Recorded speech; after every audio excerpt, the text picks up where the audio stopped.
La Voz del Derecho presenta Debates Constitucionales. Con la participación de especialistas en Derecho y Ciencia Política, el intercambio de ideas y criterios sobre temas de actualidad.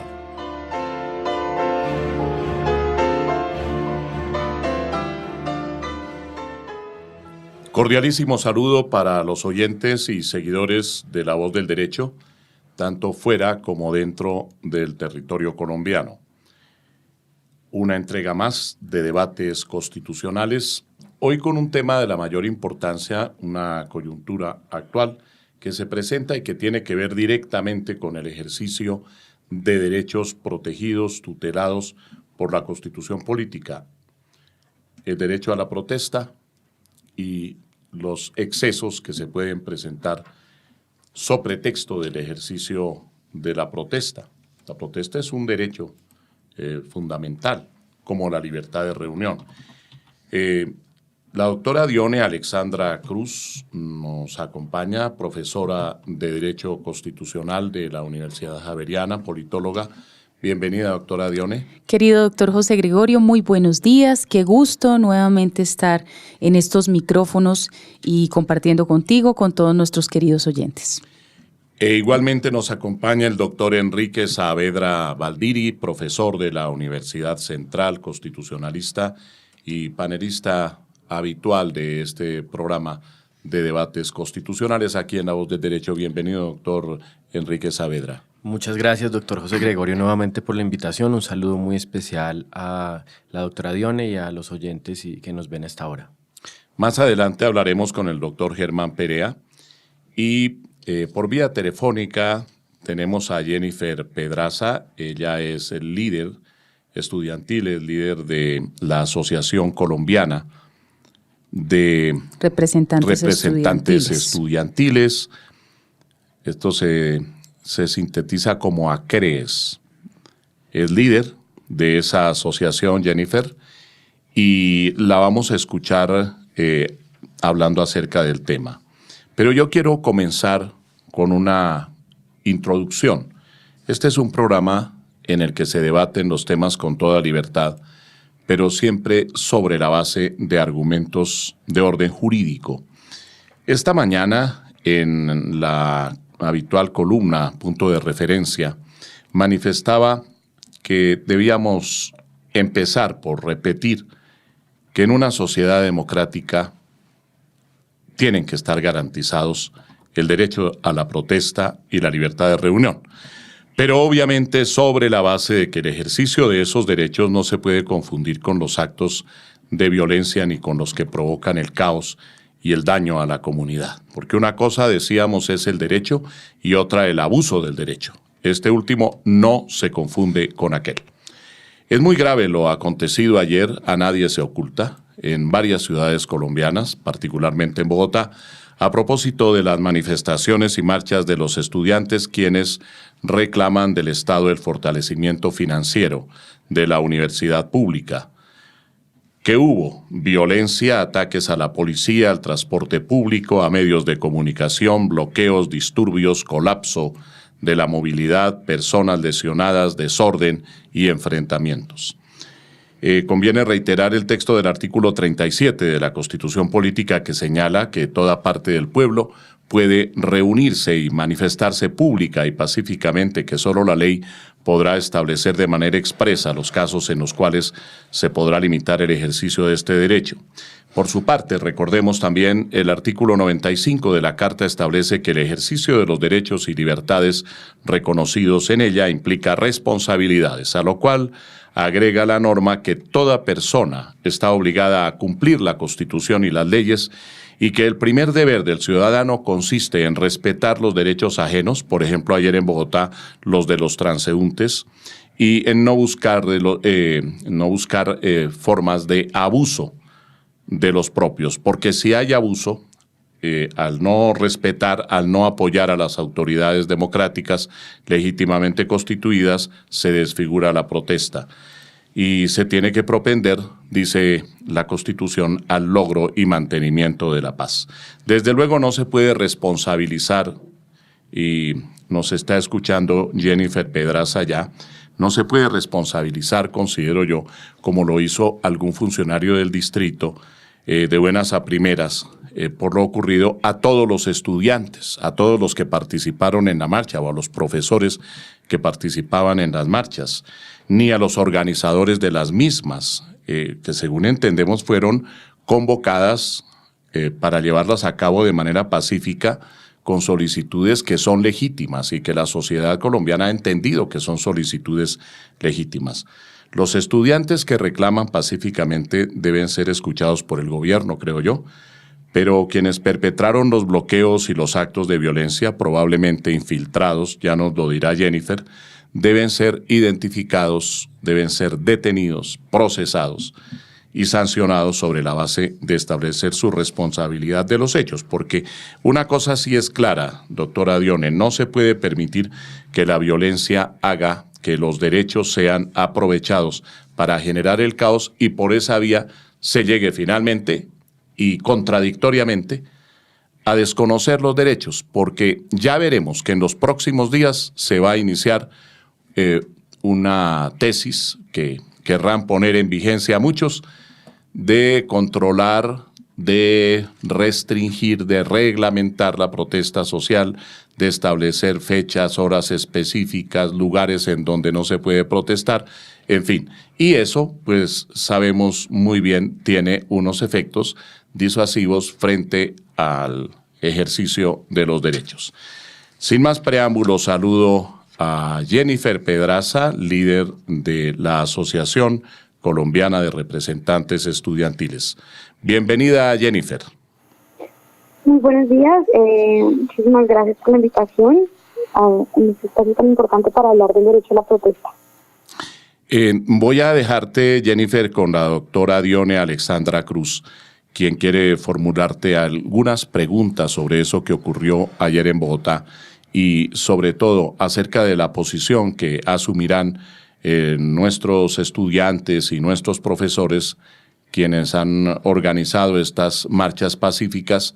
¿Qué actitud asumirán hacia el futuro, doctora Dione? Muchas gracias, doctor José Gregorio. Lo primero que queremos expresarle a Jennifer Pedraza, que es una de las líderes más prominentes, visibles de este movimiento de estudiantes, de docentes, de personal administrativo, de rectores, desde luego, porque los rectores también han sido parte de este ejercicio de movilización social, es que encontramos absolutamente legítimas las razones de la movilización. Cargamos un déficit histórico en temas de funcionamiento e inversión en materia de educación superior pública. Y ese déficit, desde luego que pese a los esfuerzos que ha venido adelantando el gobierno nacional, no responde al problema estructural que venimos arrastrando desde la Ley 30 del 92. Y por ello, los estudiantes y los docentes y los ciudadanos que están solidarizados con este drama, porque nos corresponde a todos el tema de la educación, claro, pues han estado en las movilizaciones. Pero hoy nos trae a este programa los desmanes, los ejercicios de vandalismo, las situaciones que ocurren que desafortunadamente desvían la atención, como bien ha dicho el doctor José Gregorio Hernández, del foco central de la movilización, que es reivindicar ese derecho universal a la educación superior de carácter público, y terminamos entonces viendo los medios de comunicación situaciones desafortunadas, los petardos a RCN, a City TV, el gravísimo ataque a un agente policial que fue desafortunadamente prendido en fuego y que rápidamente se pudo resarcir esta situación, pero fue muy delicado, muy grave.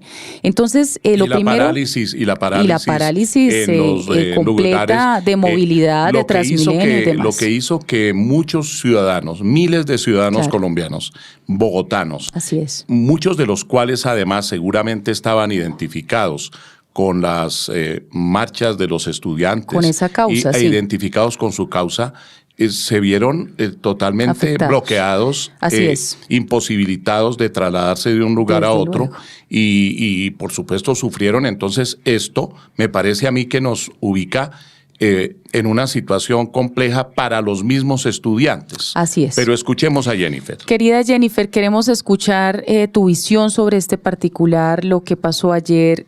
¿Cómo se explican este tipo de fenómenos? ¿Cuál es el objetivo que tiene la irrupción, la infiltración de ciertos agentes que quieren desestabilizar?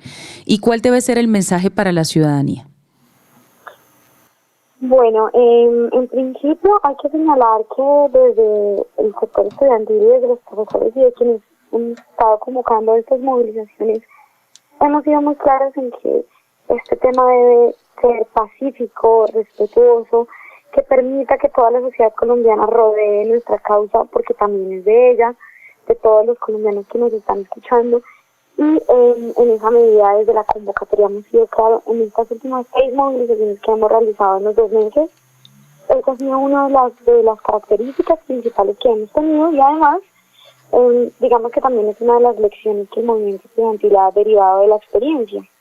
Es decir, con las movilizaciones del 2011, con la MANE, entre muchos otros procesos, pues hemos decantado ya que es con la movilización pacífica que se pueden conquistar los derechos. Sin embargo, pues como toda Colombia entenderá, es muy difícil controlar este tipo de situaciones, en el sentido de que pues, en todo el mundo se sabe que existen infiltrados en general en las movilizaciones que se realizan. Y en esa medida, pues los estudiantes hemos hecho lo máximo que podemos hacer, que por ejemplo, gritar sin violencia. En la Universidad Nacional muchos estudiantes han limpiado los grafitis que se han hecho sobre algunas estaciones de Transmilenio, en la idea de mostrarle a la población colombiana que ese no es el espíritu de nuestra movilización, sino que llamamos a la movilización de ideas y a ganarnos el corazón de la población colombiana. Sin embargo, yo también considero que es muy importante pues que el ejercicio de la protesta social se pueda hacer como se hace en todo el mundo, y esto es en las calles, llenando las calles de dignidad, en un marco democrático, en un ambiente democrático. En el caso del día de ayer, por ejemplo, se informó a la alcaldía de las rutas que se iban a seguir para la movilización del día de ayer, y de hecho se contó con derechos humanos y personería para que acompañara a estas movilizaciones. Sin embargo, pues la respuesta que tuvimos fue una respuesta bastante agresiva y bastante represiva por parte del ESMAD. Ahora hay que aclarar que nosotros rechazamos todo tipo de violencia, provenga de donde provenga. Ahorita tú me preguntabas como cuál es el objetivo que tendría este tipo de actividades violentas. Para mí es muy evidente que el objetivo que esto tiene es sabotear las movilizaciones estudiantiles. Y desacreditarlas, ¿no? Claro, desacreditarlas, porque entonces tú como le dices a los colombianos que por favor respalden tu causa si lo único que ellos ven es un montón de desmanes y de situaciones agresivas. Claro. Nosotros no estamos con eso, y si creemos que provenga de donde provenga, es un objetivo de sabotear en estas movilizaciones, y rechazamos todo tipo de violencia contra los medios de comunicación, contra cualquier sector social en Colombia. Esa no es la forma en la cual se deben resolver los problemas. Las rutas fueron respetadas, es decir, las movilizaciones sí se llevaron a cabo en los sitios y por las rutas que convinieron ustedes previamente con la Alcaldía Mayor. Nosotros informamos a la alcaldía de las rutas que íbamos a tomar en la ciudad de Bogotá. Tengo entendido que así mismo fue en el resto de las ciudades del país. Y además, esta movilización también contó con la convocatoria de la CUT y FECODE, quienes también hicieron lo mismo. Uh-huh. Ahora, desde una perspectiva administrativa, puramente administrativa, que no judicial, escuchamos a un funcionario de la Alcaldía de Bogotá anoche mismo y esta mañana expresando lo siguiente, que van a ser judicializados, dijo él, los organizadores de las marchas. Por eso hacía yo referencia a que me parece peligroso que se asuma esa actitud de parte de la administración y además es injusto. Yo creo que es injusto, porque el organizador no necesariamente es el impulsor de la violencia y tendríamos que probar claramente para cualquier tipo de judicialización al respecto. Es que no se puede judicializar el ejercicio del derecho. Lo que cae bajo el control de las autoridades jurisdiccionales es el abuso del derecho, ¿no? Pero claro, evidentemente hay allí tenemos una inicial manifestación que yo creo desafortunada, doctor Enrique Saavedra. ¿Cómo lo ve usted?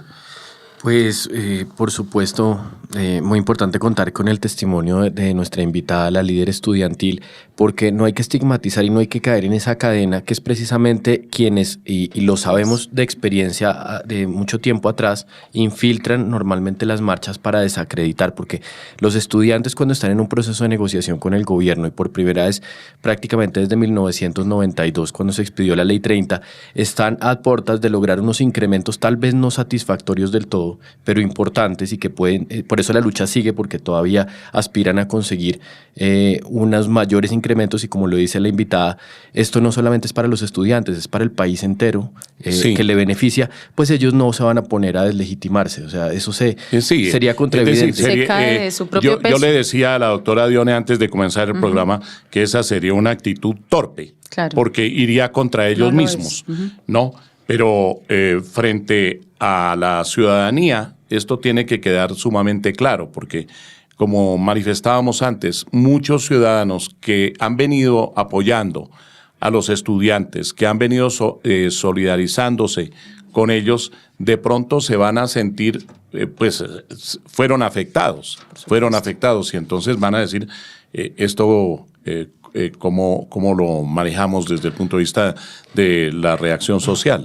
Ahora, doctor José Gregorio, presumiendo la buena fe, porque como usted lo dice, las autoridades no pueden estigmatizar a un sector de la sociedad. Hay que presumir la buena fe y la presunción de inocencia también tiene cabida aquí, la del artículo 29 de la Constitución, porque se trata de delitos, ni más ni menos, de delitos. Así es, pero presumiendo la inocencia, que es algo que el Estado no puede perder de la mira, sí hay que preguntarnos digamos, qué acciones y qué cargas le corresponde a los organizadores de una marcha para evitar las infiltraciones. En la preparación de los eventos. Por ejemplo, a mí se me ocurre una, Jennifer, y es, vimos a estas personas enmascaradas. En los distintos videos aparecen unas personas enmascaradas. No hay manera de prevenir de manera que quienes marchan pacíficamente estén con su rostro descubierto y sean excluidos los enmascarados. Lo que pasa, doctor José Gregorio, y perdóneme que interrumpa acá antes de escuchar a Jennifer, es que en la dinámica de la marcha hay una serie de circunstancias que ocurren. Una vez se llama al ESMAD, que son los escuadrones móviles antidisturbios de la Policía Nacional. En algunos casos, para repeler, digamos, la manifestación, se hace uso de gases, y estos gases que pueden llegar a ser aturdidores, lo que hace la gente es que llevan cierta indumentaria para protegerse de esos gases. Entonces, cuando uno ve el enmascarado no necesariamente es un agente desestabilizador, sino que en ocasiones es una persona, es un estudiante que tiene, por ejemplo, un pasamontañas y que se está protegiendo del gas. Pero, doctora Dione, entonces digamos que ahí digamos estigmatizar al que tiene la máscara no necesariamente una cosa equivale a la otra. Enmascarados, los que atacaron al policía fueron enmascarados. Claro, pero entonces ahí digamos debe haber un análisis en detalle, y ahí quisiera introducir un elemento importante en el análisis que estamos haciendo, y es que en Colombia tenemos en efecto el artículo 37 de nuestra Constitución, lo hemos dicho en otros programas, una protección constitucional al derecho legítimo a la protesta. Y lo dice así: toda parte del pueblo puede reunirse y manifestarse pública y pacíficamente, y solo la ley podrá establecer de manera expresa los casos en los cuales se podrá limitar el ejercicio de este derecho. ¿Qué tenemos en Colombia en este momento? Tenemos el Código Nacional de Policía y Convivencia y el código que es la Ley 1801 del 2016, que es una norma reciente, nos habla de este tema y nos dice: la concepción que tiene la Policía Nacional, o sea, su esencia, su misionalidad, su función es garantizar la protección de los derechos y libertades constitucionales y legales de las personas en el territorio nacional. Claro. Nosotros no nos podemos olvidar de eso. Es decir, ¿con esto qué quiero decir? Claro, es supremamente grave. Los desmanes, las agresiones, el vandalismo, todos estos hechos son reprochables, pero eso no quiere decir que entonces por esa razón se legitima el uso de la violencia, el exceso de la violencia para repeler una protesta que tiene, como dice bien Jennifer, pues toda una coordinación institucional, en virtud a otro elemento que hay que tener en cuenta acá, y es que ya hoy Colombia tiene un protocolo un protocolo que organiza claramente las instituciones y la misma sociedad civil cuando se trata de hacer manifestaciones y protestas masivas. Sí, ese protocolo se profirió en el gobierno en los anterior. últimos días del gobierno del presidente Santos por parte del ministro del Interior. Así es, y ese protocolo, doctor José Gregorio, se deriva del acuerdo de paz con las FARC, donde dice que hay que garantizar la movilización y la protesta pacífica, y entonces se dicta el protocolo, y en el protocolo se habla de instancias de coordinación para la protesta social, una mesa de seguimiento donde hay coordinación logística de seguridad de la protesta, se buscan mecanismos de diálogo y resolución de conflictos, hay un puesto de mando unificado, mire qué importante, donde hay monitoreo constante de la protesta, se articulan acciones de prevención, seguridad, respeto, garantía de los derechos humanos y atención a situaciones que pueden llegar a ser desestabilizantes. Incluso en ese puesto de mando unificado nos dice el viceministro para la participación e igualdad de derechos tendrá un papel protagónico, será quien convocará al resto de las instituciones. Nos habla, por ejemplo, en las ciudades de convocar a la Secretaría de Gobierno, Salud, nos habla del responsable de Seguridad Ciudadana, del mismo SMAT tiene que estar sentado ahí, nos habla del gestor de convivencia, de bomberos, del Ministerio Público, de la Procuraduría. Y ahí finalmente, doctor José Gregorio, en esta norma, en este acto administrativo, no es una norma, realmente es un protocolo que ordena. Pero al fin y al cabo tiene un entonces sí existen unos carácter parámetros normativo, aunque pero no sea una ley. Y hay unas comisiones de verificación de la sociedad civil en donde la sociedad civil de manera independiente está monitoreando lo que está ocurriendo. Y antes de hacer la protesta hay unas acciones, se llama acciones con anuncio previo, que es a lo que se refiere Jennifer. Se sientan, establecen las vías por donde va a ir la protesta, cómo va a ser el acompañamiento. Unas reglas de juego mínimas para proteger a la ciudadanía. Es sumamente grave, doctor José Gregorio, que ayer ocurriera el hecho de una persona que no sabemos en qué circunstancia de nerviosismo, pero arrolló a un número muy importante de estudiantes. Se vio hay un video. Usted. Entonces es gravísimo. Como decíamos, hubo violencia de distintos orígenes. Por supuesto, es decir, no se puede decir que únicamente fueron personas que estaban confundidos con los estudiantes que marchaban, sino que contra los estudiantes también hubo, al menos ese que vimos, fue un ataque con un vehículo a toda marcha contra varios estudiantes a quienes inclusive arrolló el vehículo. Eso se vio, ¿no? Pero yo le quiero preguntar, doctora Dione, a Jennifer, si todo esto a lo que la doctora Dione se refiere ha sido cumplido en estos casos y si están ustedes convocados de alguna manera por la administración, bien sea la nacional o bien la distrital, para hablar sobre futuros eventos relacionados con la protesta que ustedes llevan a cabo pacíficamente.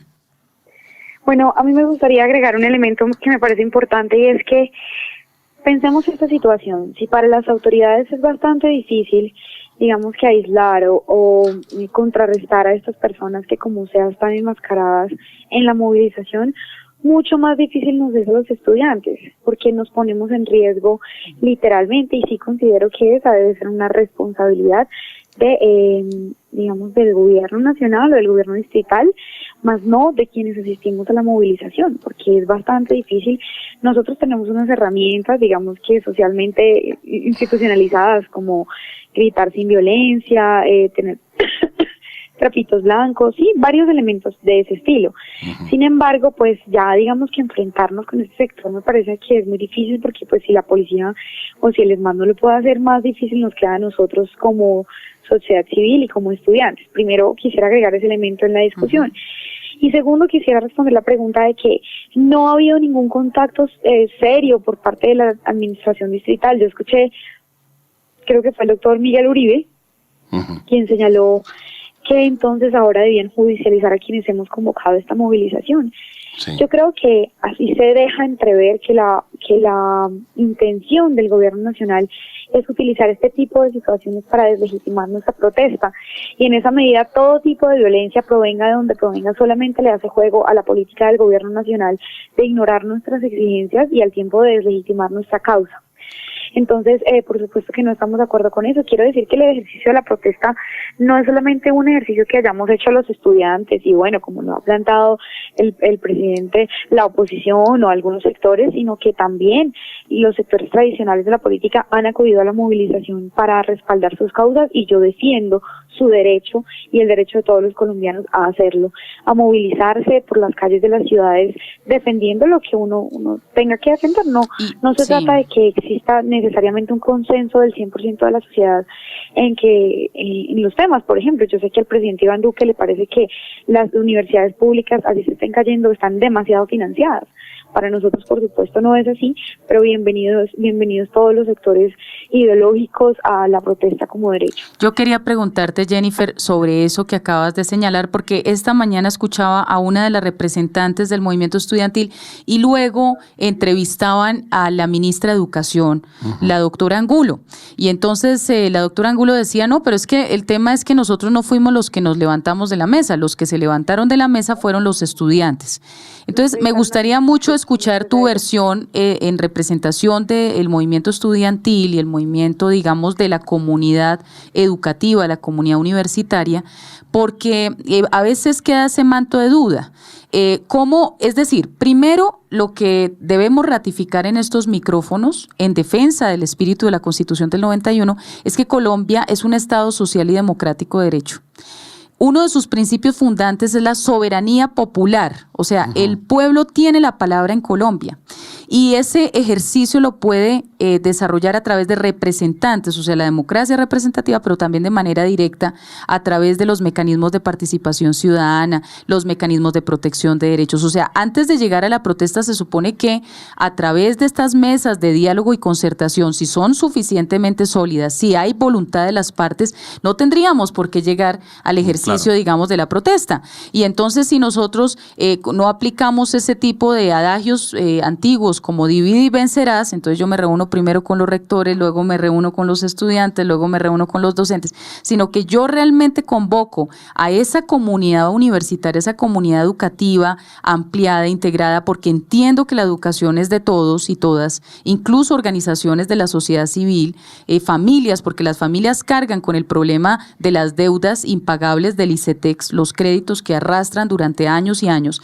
Entonces yo convoco a todos los sectores y genero un diálogo abierto, y ese diálogo tiene que ser conducente a tomar decisiones. O sea, no es un diálogo por cumplir un requisito, sino en efecto es un diálogo que parte del respeto y parte del cumplimiento de nuestra Constitución política. Claro. Entonces yo sí quiero entender, mi querida Jennifer, que nos ilustres, por favor, desde dónde es que se está planteando esto, porque me parece muy delicado lo que acaba de decir el doctor José Gregorio.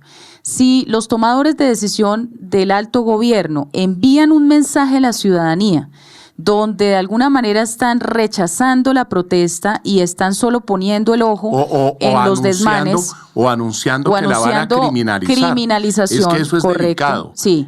Porque tan grave es para el país que haya sucesos de violencia como los que se presentaron en la capital de la República y en otras ciudades ayer. Sí. ¿Cómo criminalizar la protesta?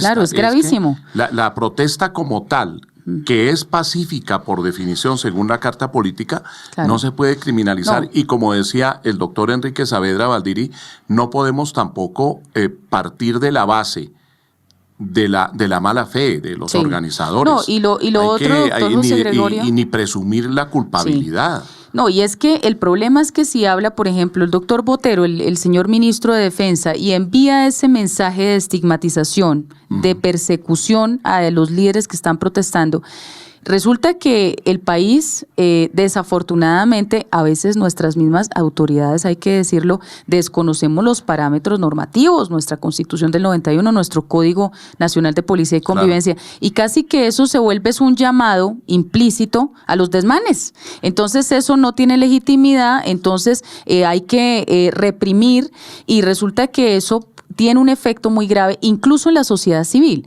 porque si a mí me muestran que el estudiantado es un estudiantado que quiere desestabilizar, que es vandálico, que es terrorista, pues por eso personas como la señora probablemente que iba conduciendo su vehículo, al ver a los estudiantes alrededor del vehículo, se asusta y de manera, espontánea, genera este tipo de situaciones tan graves.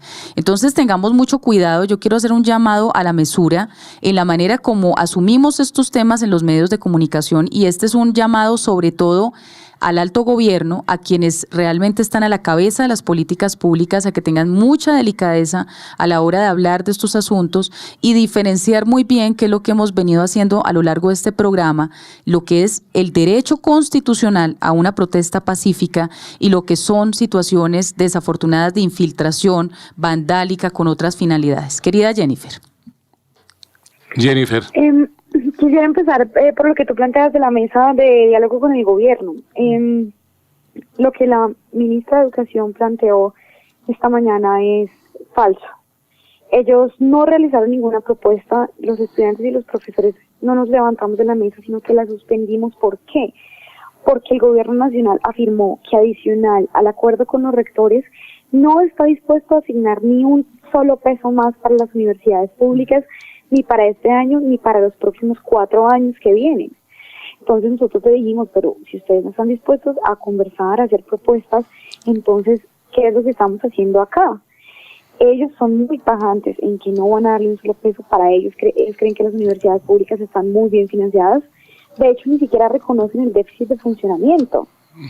Es por eso que ocurre todo lo que pasó. Desde no luego. Es porque nosotros y ahí es donde tenemos que centrarnos. Ajá. No es porque nosotros seamos unos intransigentes, realizamos más de 4 propuestas. Imagínense, los profesores que más conocen sobre la crítica situación de las universidades públicas estaban en esa mesa. Y fueron ellos quienes dijeron, aquí no hay nada que hacer si la disposición del gobierno es nula, si su posición es completamente intransigente. Y por otro lado, claro que estoy de acuerdo con lo que tú planteas de ser muy cuidadosos en los medios de comunicación. Claro. O sea, yo me levanto esta mañana y me llama mi familia a decirme que entonces me van a judicializar porque hubo desmayos en la movilización. Y por supuesto que eso Gravísimo. no es algo que pueda pasar de esa forma. También la buena fe es lo básico sobre lo cual debe partir una democracia y me parece eso tremendamente peligroso. Ahora, nosotros los estudiantes estamos planteando la próxima semana otra movilización, de nuevo, pacífica, para invitar al gobierno nacional a que se sienta a negociar con nosotros. Esto ha sido un poco chistoso, pero ¿cómo es posible que el presidente se pueda sentar con distintas estrellas de la música colombiana y que no pueda darle a los estudiantes y a los profesores un espacio en su agenda para discutir un tema tan importante como la educación superior? Sí, yo quisiera... Doctor Enrique. Yo quisiera aprovechar que con Jennifer ya estamos tratando los temas de fondo. Así es, Que, qué bueno. que no se pueden olvidar y no se pueden distraer. Exacto. Muy bien. Y en De los acuerdo. cuales Estamos de acuerdo. Estamos toda la sociedad colombiana. De pronto no hay un consenso entre los diferentes sectores, pero todos estamos comprometidos y tenemos la certeza de que la educación colombiana, a diferencia de lo que dices que es el mensaje del gobierno, efectivamente está desfinanciada. Y hay que explicarle a la gente que la situación que se encontró fue que hay un déficit cercano a los 18.5 billones de pesos. Esto es algo así como el 7% del presupuesto nacional. Estamos hablando de una cifra considerable, que no es fácil conseguir. De estos hay unos 15 billones que se necesitan para inversión en infraestructura y 3.5 billones de gastos de funcionamiento. Ni siquiera están garantizados los gastos de funcionamiento. En Colombia operan 32 universidades públicas, de las cuales más de la mitad tiene unos índices de funcionamiento bastante en rojo y en crisis de cerrar.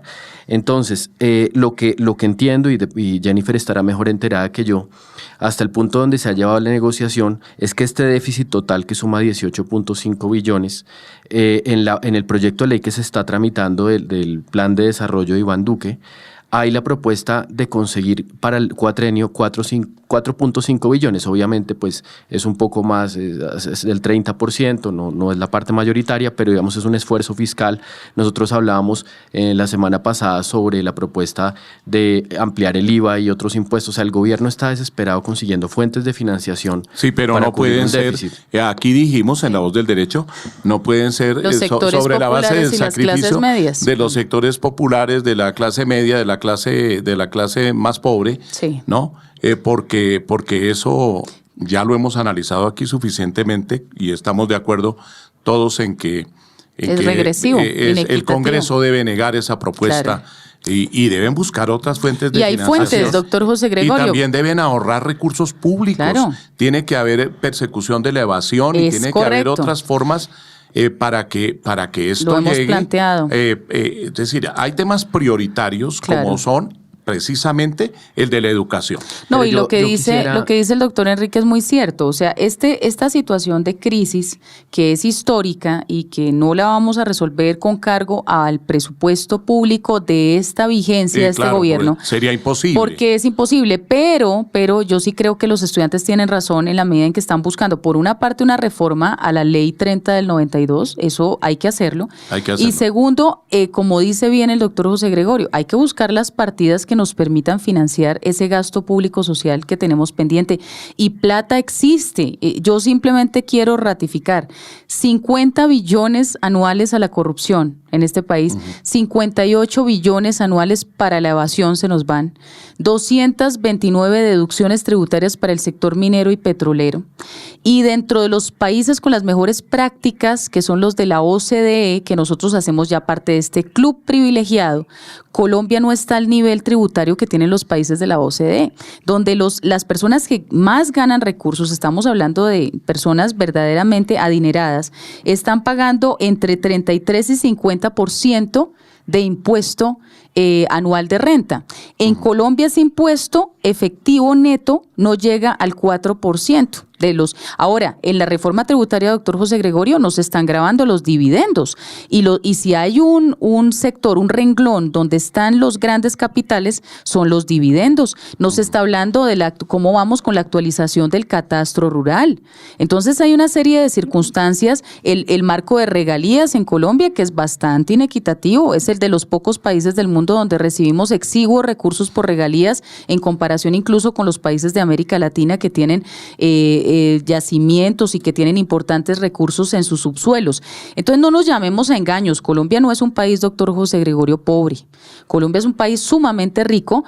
No tenemos problemas de subdesarrollo, más bien tenemos problemas de subadministración. O sea, estamos mal administrados y tenemos que empezar realmente a poner las prioridades donde corresponde y recursos sí tenemos, pero necesitamos voluntad política, generar políticas de Estado, necesitamos un gran acuerdo. En eso Fajardo, necesitamos concertación. mire, en eso Fajardo tenía razón. Claro. Esto tiene que ser una plataforma de largo aliento donde nos pongamos de acuerdo para cada año. Vamos entonces a ir aumentando porcentualmente el presupuesto destinado, la inversión destinada a educación superior y eso se va incrementando. Doctora Dione, para Sí. eso es el plan de desarrollo. Claro. Así está considerado, concebido en la sí. Constitución Sí. política, el plan de desarrollo que cobija los 4 años de un gobierno, en donde se establecen dos partes, como lo hemos explicado varias veces aquí en La Voz del Derecho. Hay una parte general del plan de desarrollo que tiene las metas del Estado colombiano a largo plazo en los distintos aspectos.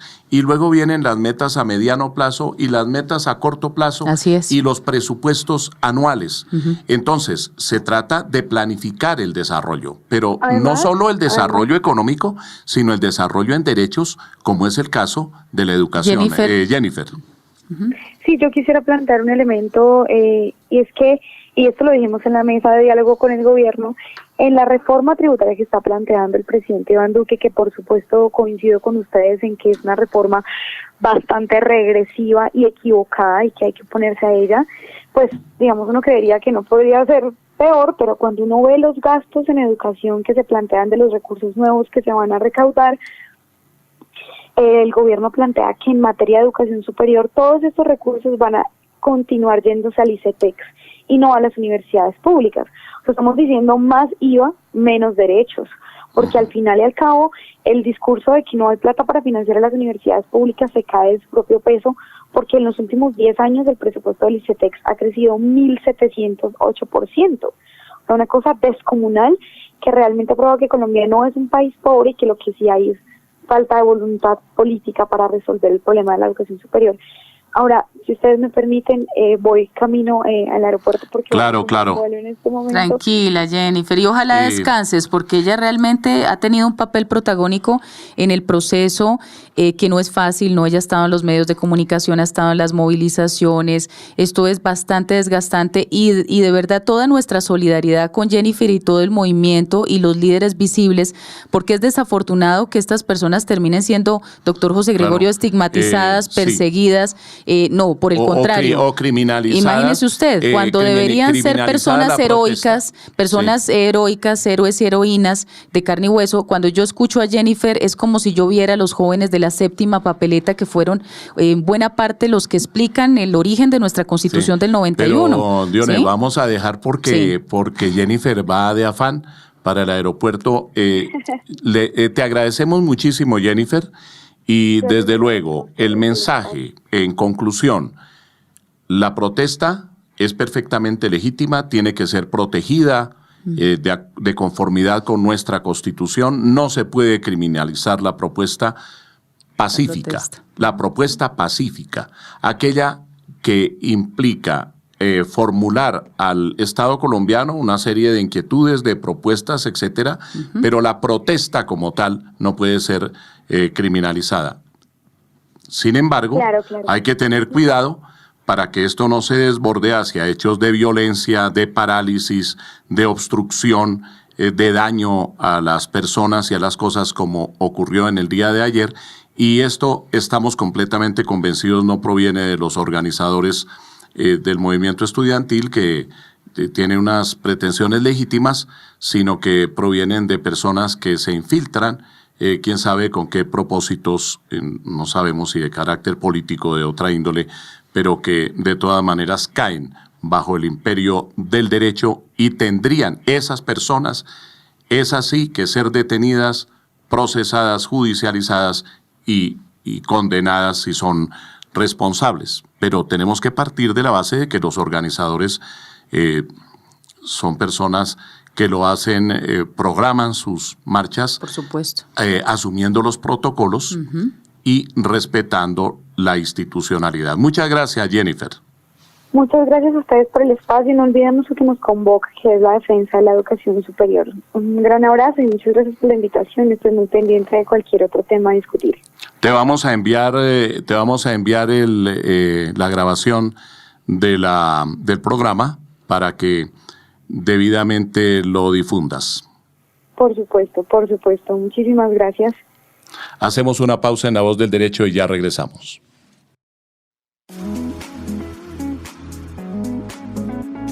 El programa institucional Sindéresis los invita a la conferencia virtual sin costo El Poder de Reforma Constitucional, con los profesores Douglas Enrique Lorduy Montañez, Juan Manuel Charria Segura, José Gregorio Hernández Galindo.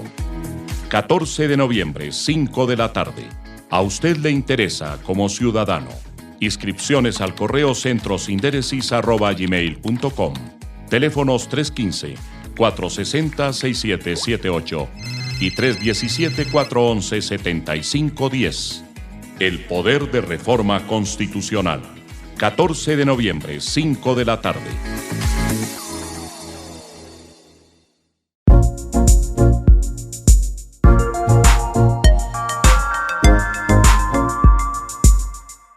Estamos de regreso en Debates Constitucionales en La Voz del Derecho. Despedíamos a Jennifer Pedraza, líder estudiantil, y el doctor Enrique Saavedra Valdiri iba a afirmar algo sobre este tema. Tiene la palabra, doctor Enrique. Muchas gracias, doctor José Gregorio. Bueno, muy pertinente la invitada que contactó Dione, porque creo que hay que salir a la calle también a tomar el pulso de qué es lo que está pasando, cuál es la lucha. Sin que alcanzara yo a formularle la pregunta, la respondió, y la doctora Dione también dio una respuesta, y es que hay que reorganizar las finanzas del Estado y hacer una administración eficiente. No estamos en un país con un PIB pequeño comparado con el resto del mundo, no estamos en una crisis económica mundial, hay cómo hacerlo. Eso era lo que le quería preguntar, porque efectivamente el gobierno tiene una crisis, un desorden fiscal para las siguientes vigencias anuales, y pues efectivamente habrá que ver la manera no solo de financiar la educación, sino financiar otros asuntos y otros servicios básicos que están causando una crisis humanitaria, como el sistema carcelario, por ejemplo. Entonces, esta protesta nace de que desde el 1992, cuando se aprobó la Ley 30 de ese año, en el artículo 86 quedó consagrado que el gobierno nacional va a destinar un crecimiento anual a la educación pública universitaria equivalente al IPC, o sea, al crecimiento de los precios anuales del año anterior. Pero les cuento que desde el año 93, cuando entra en vigencia esta norma, o 92, hasta la fecha se ha cuadruplicado el número de estudiantes en universidades públicas. Y el presupuesto ha permanecido igual, porque como solo se aumenta el IPC, pues por supuesto en términos reales es la misma plata. Claro. Se desborda necesariamente. Claro. Entonces se necesita que el gobierno asuma, porque esto no es una coyuntura. Esto es algo que se creó por la omisión de las autoridades de prever el crecimiento de la población y el crecimiento en términos de cobertura de educación. Entonces, la propuesta, y con la que siguen en las calles. En las calles, inconformes los estudiantes, que decíamos de dar estos 4.5 billones a 4 años, y que implica un crecimiento del IPC para el 2019 más 3 puntos y un crecimiento del IPC para el 2020 más 4 puntos porcentuales, es lo que estiman que no es suficiente, y hay que reorganizar las finanzas para encontrar mayores crecimientos a la inversión real, sobre todo en inversión, porque lo que se ha garantizado es más para funcionamiento. Y no olvidemos, por otro lado, que en este caso, en cuanto a las pretensiones de los estudiantes universitarios, están acompañados por profesores universitarios de universidades públicas y por estudiantes y profesores de universidades privadas. Es decir, este no es un asunto de poca monta, estoy totalmente de acuerdo con el doctor Enrique, no es un asunto por el que se pueda pasar sencillamente diciendo no vamos a dar ni un peso más, porque no se trata de eso. No están pidiendo una limosna. Lo que están pidiendo es que se reestructure la política del Estado al respecto, considerando la realidad. Eso es lo que entendemos. Ahora bien, la violencia que se ha ejercido, que como decimos, pues proviene, ignoramos en este momento de dónde proviene, pero esa violencia que tiende a deslegitimar puede culminar más en daño de las propuestas de los estudiantes y en daño de la institucionalidad, en perjuicio del derecho a la educación. En fin, esto tiene que ser, como decía Dione, mirado con mucho cuidado por el Estado colombiano. Es aquí donde se pone a prueba la función presidencial de mantener el orden público, de restablecerlo donde fuere turbado, pero sin perseguir el ejercicio de los derechos y muy concretamente sin desalentar la protesta, pero además asumiendo que el Estado colombiano tiene unas responsabilidades con los derechos y que esas responsabilidades implican también una modificación, si es del caso, del orden de prioridades que se tiene en cuanto al presupuesto y en cuanto a los planes de desarrollo. Doctora Dione. Sí, mi doctor José Gregorio, coincido completamente tanto con el doctor Enrique como con lo que acaba de decir, porque podemos estarnos acercando en Colombia a lo que significó la primavera árabe en los países del norte de África. Aquí están surgiendo unos fenómenos de manifestación pública en expresión de una inconformidad social y ciudadana extendida. La educación superior gravar esa canasta familiar, el 80% de la canasta familiar con el IVA. El tema, hoy nos grabar anuncian las pensiones. El tema del glifosato, pero hoy nos anuncian un tercer asunto que realmente no es de poca monta, y es que el programa de sustitución de cultivos ilícitos va a quedar congelado. O sea que el número de familias ya no se puede ampliar. Ese anuncio es sumamente grave porque resulta que hasta el momento eran 97,000 familias que estaban acogidas en el programa de sustitución. Recordemos que el Acuerdo de Paz, en su punto de solución al problema de las drogas ilícitas, dice: vamos a tratar de priorizar mecanismos pacíficos, digamos, de modo que las familias, a través de proyectos de sustitución con cultivos lícitos, de forma voluntaria, vayan retirando las plantas, las matas de coca de manera manual, para no tener que recurrir ni a la fuerza ni tampoco al glifosato. Ese programa tenía 97,000 familias que además están pendientes del pago, no han recibido el pago. Hay un anuncio en ese sentido positivo de unos recursos asignados por $1 billón para restablecer, digamos, esas deudas que se tienen con las familias campesinas. Esto, que es un asunto totalmente burocrático para una familia que está en Tumaco, Nariño, o que está en Putumayo, o que está en El Tarra, en San Calixto, en el norte de Santander, pues es que resulta que allá no pueden estar esperando a que resuelvan el proceso, porque figúrense que allá están disidencias, está el ELN, están los clanes mexicanos asusando, acosando, mandando plata, y la gente tiene que sobrevivir. Entonces, si nosotros seguimos, doctor José Gregorio, en esta actitud desde el gobierno nacional, poco receptiva al diálogo y a la concertación, de verdad que estamos supremamente preocupados, porque la manera como nuestro Estado de Derecho está fundado es que a través de mecanismos de participación, de mecanismos de protección de derecho, de las vías institucionales del derecho, logremos tramitar los conflictos. Si eso no ocurre, entonces estamos generando una nueva dinámica de violencia y conflicto que ya se supone que por lo menos con las FARC habíamos terminado con la firma del Acuerdo de Paz. Y se convierte en un círculo vicioso. Por supuesto. Pero tengo en la línea telefónica, doctora Dione, doctor Saavedra, a nuestro colega, el doctor Germán Perea, profesor penalista, quien nos ha acompañado en otras ocasiones aquí en los estudios de La Voz del Derecho, pero que hoy se encuentra vía telefónica,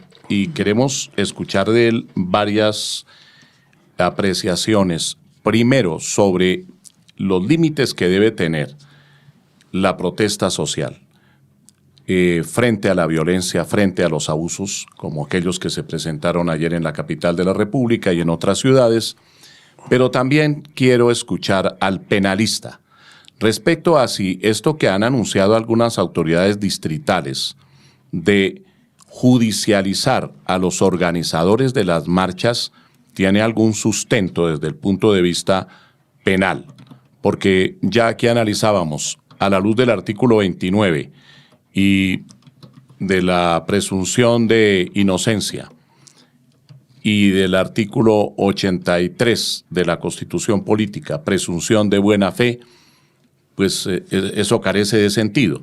Pero ¿cómo lo ve un penalista, doctor Perea? Doctor José Gregorio, muy buenos días a todos, a la mesa de trabajo y a los radioescuchas del programa de La Voz del Derecho. Yo considero claramente, desde el punto de vista meramente formal y material, con relación al procedimiento penal colombiano y a la ley penal colombiana, de hecho, con la Constitución se establece claramente que existe ese derecho de asociación y que se puede hacer la protesta efectivamente desde el punto de vista normal y legal. Pero lo que raya sí con el contenido del derecho penal en Colombia es la instigación a cometer delitos tras la protesta, que eso sí, obviamente, está al margen, a todas luces, del proceso constitucional que se establece del derecho que tienen las personas de generar su protesta pacífica. El judicializar es un tema que no es tan sencillo desde el punto de vista probatorio, porque tendría que entrarse a establecer claramente quiénes son los que están generando la instigación al delito, porque una cosa es que se cite a una protesta pacífica y a una protesta normal, que es el derecho constitucional que tiene el ciudadano colombiano, y otra cosa absolutamente diferente es que se instigue a cometer delitos, y eso cada una de las situaciones, independientemente de lo que se generen, pues daría lugar a la aplicabilidad de la ley penal en el ejercicio obviamente de los derechos sustanciales que se hayan vulnerado con ocasión a la protesta violenta y con relación a los daños que se hayan causado efectivamente a cada una de las personas que han sido vulneradas en sus derechos fundamentales, como el caso que sucedió el día de ayer con relación, por ejemplo, a los funcionarios de la Fuerza Pública de la Policía Nacional, que se les intentó inclusive causar daño y probablemente podría darse inclusive lugar a una tentativa de homicidio, alguna situación de lesiones personales, alguna situación de ellas, precisamente por el lanzamiento que tuvieron, al parecer, de circunstancias como bombas molotov o algunas situaciones de ellas. Eso hace parte obviamente del contenido de la vulneración de derechos fundamentales, que tiene que ser obviamente judicializado por la Fiscalía General de la Nación y por las instituciones encargadas del manejo de estas situaciones, pero lo complicado es establecer si realmente hubo o no el tema de instigación a delinquir, o instigación al terrorismo, o instigación a otra clase de delitos que se consagran dentro de la norma penal, pero eso es un tema de carácter eminentemente probatorio que debe establecer la Fiscalía General de la Nación a través de una investigación mediante un programa metodológico establecido.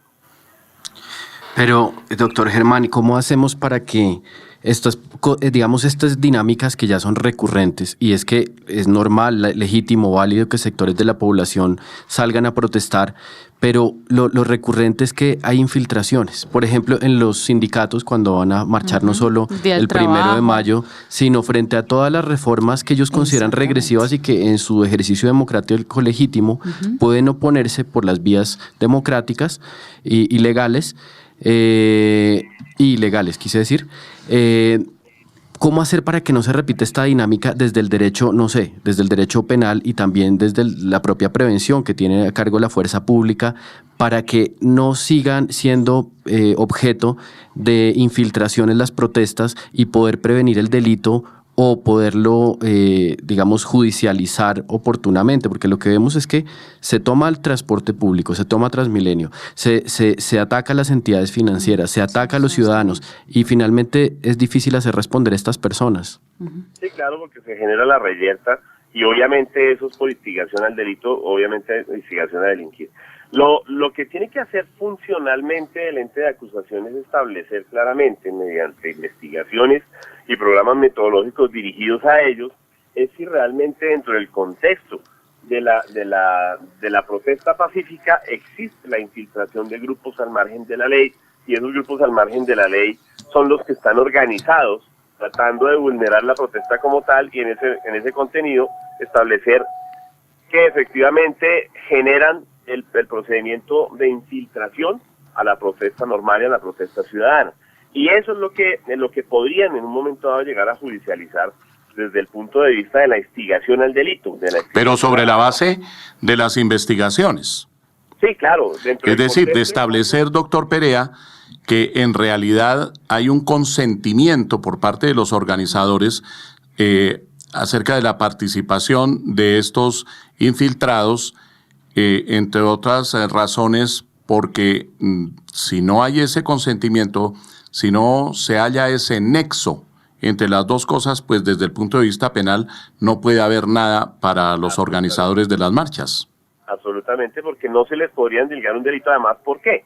Porque cuando se endilga un delito, uno de los deberes funcionales del Estado en materia y en cabeza de la Fiscalía General de la Nación como ente de acusación y como titular del ejercicio de la acción penal, es establecer claramente las circunstancias de modo, tiempo y lugar, como lo norma el artículo 286 en concordancia con el artículo 8º literal H, que es el conocimiento de los cargos en términos comprensibles con indicación expresa de circunstancias de modo, tiempo y lugar, que den efectividad a una formulación de imputación clara. No puede ser ambigua, ni puede ser una situación que no es absolutamente clara, desde contextualizarle cuál fue la situación que generó efectivamente la judicialización de una persona. Entonces, por ello, la Fiscalía está obligada, en ese ejercicio constitucional del marco del artículo 250 de la Constitución Nacional, a establecer la investigación, a generar un programa metodológico, a generar una investigación dirigida a vincular a personas que realmente se tenga la certeza que fueron instigadores del delito dentro de la marcha o de la protesta social normal. Porque la protesta como tal, pues es absolutamente válida, es absolutamente constitucional, es un derecho que tienen las personas y los asociados en Colombia, pero lo que no es admisible ni es permitido es que dentro de ella se genere la vulneración de derechos fundamentales de otras personas y de derechos sustanciales y se cometan actos de barbarie y de actos delictivos que ya obviamente rayan con el contenido normativo de la Constitución frente al derecho a la protesta social. Sí, que se perturbe el orden público sobre texto de estar ejerciendo un derecho constitucional. Yo quisiera preguntarle. Ahí está precisamente la contradicción, ¿no, doctora Dione? Claro, yo quisiera preguntarle al doctor Perea. A convertir en un tema penal lo que es ejercicio de un derecho legítimo. La protesta tiene que ser pacífica, y pacífica significa no solamente que no haya violencia, sino también que no haya bloqueos a las vías, que no se impida a las personas trasladarse de un lugar a otro, que no haya daño a las personas, a las cosas, que no haya ataque contra la Policía Nacional, porque lo que vimos ayer fue verdaderamente preocupante desde esa perspectiva. Pero los organizadores no necesariamente están vinculados penalmente. Sí, yo quisiera preguntarle al doctor Perea sobre el tema de la demanda que se hizo al Código de Policía en lo que tiene que ver con el título que regula las protestas, las actividades que involucran aglomeraciones de público complejas, se llama así en el Código de Policía. Recordémosle a nuestros oyentes que ese título fue demandado por un grupo importante de docentes y de estudiantes de la Universidad Libre, uno de ellos muy amigo de esta casa, doctor José Gregorio, que es el doctor Kenneth Burbano. Ajá, sí. Y entonces varios de estos artículos... Hoy por hoy magistrado auxiliar de la Justicia Especial para la Paz, sí señor. Entonces esto que además resultó declarado inexequible por la Corte Constitucional, varios de estos artículos demandados. Así es. Quedaron, fíjense ustedes, y esa es mi pregunta para el doctor Perea, dice que en un término de 2 años, una vez promulgado el código, o sea que a julio del próximo año, el Congreso de la República tiene plazo para reglamentar estos temas. Y si no lo hace, entonces estos artículos pierden vigencia. Pero en el entretanto, los artículos siguen vigentes. Entonces, mi pregunta para el doctor Perea técnicamente es, claro, si prácticamente esto lo que permite, ¿sí?, a las autoridades les da más herramientas y hasta cierto punto puede llegar a limitar el ejercicio de la protesta social, hasta el momento está vigente. ¿Y eso qué repercusiones penales puede tener para quienes, por ejemplo, se aíslen de esas disposiciones? A ver, mientras la norma constitucionalmente no haya sido suspendida, ni haya sido declarada inexequible, obviamente funge claramente la aplicabilidad. Por principio de jerarquía normativa. No, y que tiene una presunción de constitucionalidad. Perfecto. Y legalidad. Eso es una respuesta muy clara. Debe aplicarse en tanto que se efectivice la materialidad, obviamente, de la norma establecida por el legislador frente al Estado. El tema claro es que el Estado tiene las herramientas, y lo digo en cabeza de la titularidad de la acción penal de la Fiscalía General de la Nación, y repito y recalco con base en ese artículo 250, que las herramientas precisamente con quienes ya han sido judicializados y actualmente se encuentran en proceso de legalización de captura, formulación de imputación y la solicitud probablemente de una medida de restricción de derecho fundamental. Es ahí donde la Fiscalía tiene que profundizar en la investigación,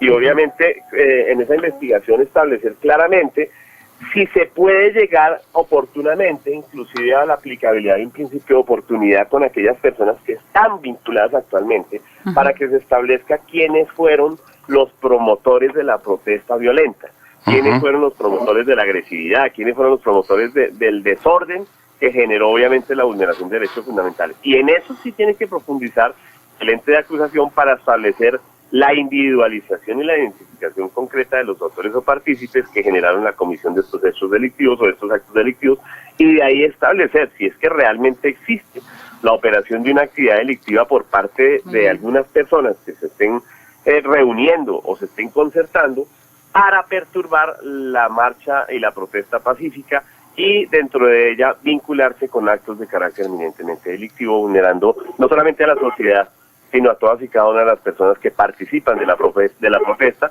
y que pueden finalmente terminar vinculadas en una situación de la cual ellos no hacían parte. Bueno, muchas gracias, doctor Germán Perea, muchas gracias, doctora Dione Alexandra Cruz, doctor Enrique Saavedra Valdiri. E igualmente, muy complacidos de haber escuchado a la representante de los estudiantes, Jennifer Pedraza, líder de la Asociación Colombiana de Representantes Estudiantiles. Este tema es de la mayor trascendencia. Vamos a transmitir este programa de La Voz del Derecho en el día de hoy viernes, mañana sábado, y lo vamos a repetir porque son cosas muy importantes, aquellas que aquí se han dicho y que tienen trascendencia. Hasta aquí Debates Constitucionales. Hasta la próxima semana. La Voz del Derecho presentó Debates Constitucionales. Con la participación de especialistas en Derecho y Ciencia Política, el intercambio de ideas y criterios sobre temas de actualidad.